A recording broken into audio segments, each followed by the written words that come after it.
Fala lá, Vini. Ao contrário, com quem imaginava você carregado de um tom mais progressista, pode ter se admirado com uma declaração que você deu aqui no programa 2 anos atrás. Eu queria mostrar novamente essa declaração para ver se você mantém esta opinião. Vamos ver. Vamos em frente com o Morning Show dessa quarta-feira, hoje recebendo aqui nos estúdios Contardo Caligares, conversando com a gente sobre vários assuntos. E eu queria dividir com os ouvintes agora esse papo em off que a gente teve aqui no estúdio. Vai esse papo, Ed? E que ele começou de uma maneira até singela, né? Com o roubo de uma cachorra, perdigueira, tudo. Conta esse episódio pra gente, Caligares. Não, era a história da minha cachorra, como é que eu a perdi. Infelizmente, ela foi roubada. Eu estava passeando com ela pelas ruas de Milão. Aliás, ela virou uma esquina. Quando eu cheguei na esquina, alguém tinha aberto a porta do seu carro, não sei porquê, gostou da cachorra. A cachorra estava tranquila, em confiança, subiu no carro e o cara foi embora.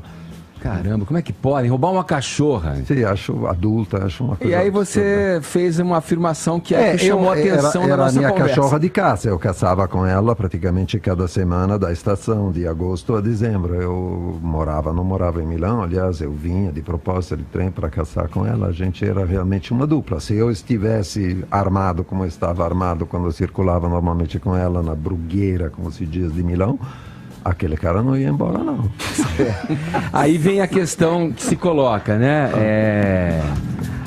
Essas últimas manifestações que aconteceram aqui, entre as suas pautas ali, de uma maneira até mais tímida, mas estava presente ali, a questão do armamento de civis também, né? Na questão da defesa. Revogar né? o estatuto. Revogar o estatuto, né? Porque que o bandido, aquela história, que tem a arma e o cidadão de bem não tem a arma para se defender. O que você pensa a esse respeito? Escuta, primeiro eu penso que, se não me engano, o resultado do referendo não foi respeitado, né? Então tem um problema democrático sério, porque me parece que a vontade popular era contra o estatuto do desarmamento. Bom, isso é um primeiro problema. Então podemos abolir o Brexit, tudo que a gente... não tem problema. Segundo, eu sinto muito, mas eu sou a favor da ideia de que seja possível ter armas. Eu acho também que Ô Vini, vai lá, vamos lá, né? Paramos aí nessa outra entrevista contada. Vini, essa provocação, a que você deve essa provocação? Não, só para perguntar para o Contário se ele mantém esta opinião, porque vira e mexe a discussão retoma. Claro, porque é uma opinião de fundo, e claro que existem todas as que eu posso dizer, as reservas quanto ao fato que o acesso às armas deveria ser controlado no sentido, sobretudo, dos antecedentes criminais e psiquiátricos. Mas a razão é um pouco o que eu disse antes. Eu não tenho nenhuma confiança no público.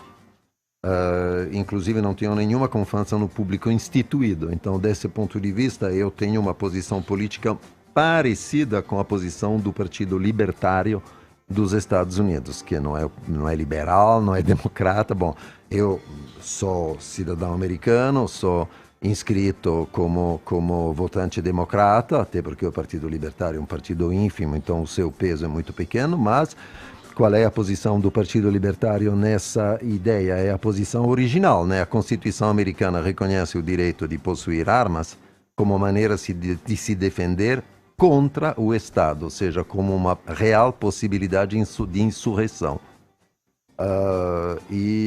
Esse princípio, a ideia que o indivíduo possa se armar de uma maneira suficiente para poder se opor ao poder público, ou seja, com o mesmo tipo de armas, de munição e companhia, claro que isso vai longe. Eu poderia achar que posso comprar um tanque, porque afinal de contas o governo tem tanques, então não tenho nada contra. Tanque é caro, tem problema de estacionar e companhia. Mas tem essa discussão com relação às armas letais, as militares, de maior calibre, né? Claro. Eu acho que a gente esquece o peso que tem a opressão pública ainda no mundo de hoje. A opressão pública, quero dizer, a opressão por um Estado opressor. Eu não tenho um temperamento que eu posso dizer, não tenho temperamento de cordeiro, não tenho mesmo. Os meus pais foram resistentes na luta armada antifascista, os dois nas montanhas da Valsésia em 43 e 44, e com meu irmão que tinha 1 ano embaixo do braço e um Sten na mão esquerda. Então eu cresci com o porão da minha casa em caixas ainda as armas da resistência, uma metralhadora Breda de tripé desse tamanho, com munições e companhia, porque até os anos 50 ninguém confiava que aquilo se encaminhasse mesmo para uma democracia. Vai que chegasse um Salvini, qualquer... Sim, sim. Falávamos dele aqui fora do ar. Então, depois, num dado momento, eu não sei o que aconteceu, só sobrou uma Beretta 765, é pouca coisa, mas as armas pesadas sumiram. Imagino que meu pai decidiu entregá-las para os carabinieri italianos, porque não tinha mais utilidade direta. Mas sobre o princípio de, sabe, é uma questão, eu acho que é uma questão que tem que ser examinada de um ponto de vista delicado. Para mim, a questão não é me defender contra o crime. Contra o crime, quem tem que me defender é a polícia mesmo. Isso é óbvio. Mas quem me defende contra o Estado? Aí só tem eu, não tem mais ninguém. Que curiosa essa tua posição, porque ela vai ao encontro, né? Ela vai de encontro, na verdade, à alegação de quem defende ali, né? Que parte da premissa do direito individual de ter a possibilidade de se defender, tal. O outro lado acha que o Estado é que deve prover essa segurança. Não, isso eu concordo. Né? É o que você está dizendo, mas o teu motivo, a tua motivação é muito mais anarquista e está muito dentro do que você falou, que se autodeclara, né, como um anarquista mesmo. Sim. Sim.